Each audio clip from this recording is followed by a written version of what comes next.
presented by DNS Entertainment। सपना में आती है डीजे रविंद्र कुमार। सपना में आती है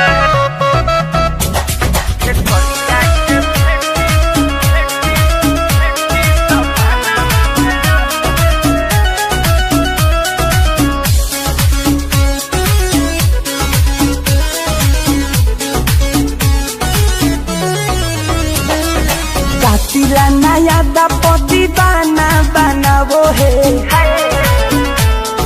कातिला नया दपति बना बनावो है खेसरिया के बेटी सपना में आवो है कातिला नया दपति बना बनावो है खेसरिया के बेटी सपना में आवो है खेसरिया के भेटी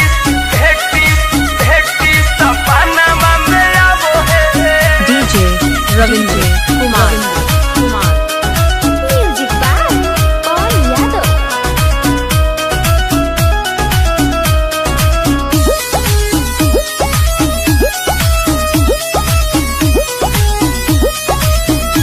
अरे भाव बोरी खाती है दिल को सताती है नींद न आता मुझे रात भर जगाती है रात भर जगाती है भाव बोरी खाती है दिल को सताती है कभी ना मिलने खाती को हो जाती है हमारा से दिल हमार मन को लुभाती है हमारे से हमार देखो दिल को चुराती है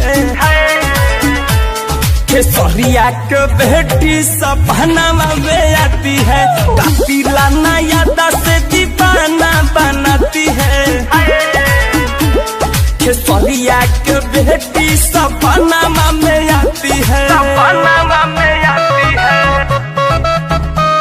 सपना में आती है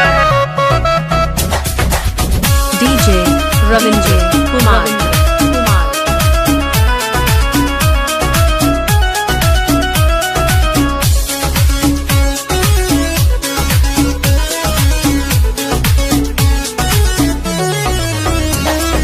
ना जाने कहाँ मिली दिलवा के तार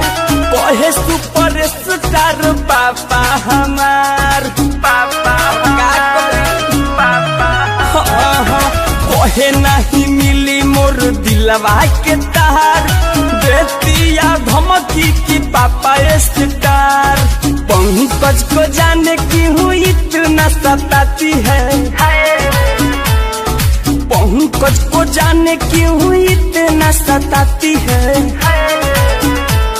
खेसरिया के बेटी सपना में आती है कातिला नया से दीवाना बनाती है